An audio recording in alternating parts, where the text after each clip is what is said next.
Laimakongda Lady Army Camp Tigis Lysam Kamalbabu Mapong Kandra Monkey Bitato Sigamari Lena Bijing Sabinaba Geneva the United Nations Working Group on Enforce or Involuntary Disappearance Office of High Commissioner for Human Rights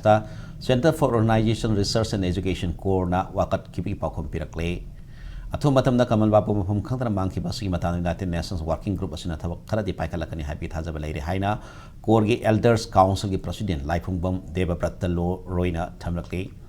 Manipur Press Club the Paumising Unabam the Deva Pratana Pondorapagi Matungina 57 Mountain Division Headquarters Manung the Manki Bagaman Mahamarang Kangdana later upon Mitaran and Toyshin incredible Army Makati is responsible the late to the Osik Matanda Semi Police Station and the Asangi Kasar Police Station the so case racer Tokipakalo Manipur High Court case and filed to Kray Heidi.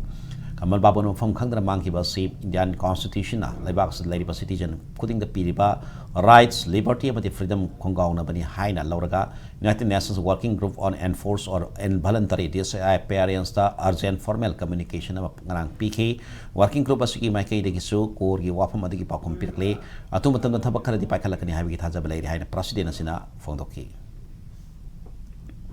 Numitara toy shuru powder, Karimta Paw Magi Fate, Mashi Karimta Yogna Tambisi. Very much a quick concern, publicly concerning, Miami concerning, and Indiagi, Gomen Sumasi concern with them, Toy Hydra Masiki steps, a quick local ceremony, urgent communication in a quick Marangi Tazagi, acknowledge PBA, acknowledge Binsu, Kudakta Dum Pire, Moi Secretary, Geneva, the PBA, Moi step Makata Abdukari, directly Moi state the communication Torkani, Moi mandate, Manung Chandra, Chandabra, Kesihana, Moihana, Yengri, Chalamadi, direct state in the most urgent and most rapid manner the state the communication Tarakane Krai Chakarge Tiro or Duga Popir or Moi Mendit Kimakada Ma Pangri Pau Shirasu Hingasu Masasi Putokri Pauga case open when the Tamadova case Nena Lowen High.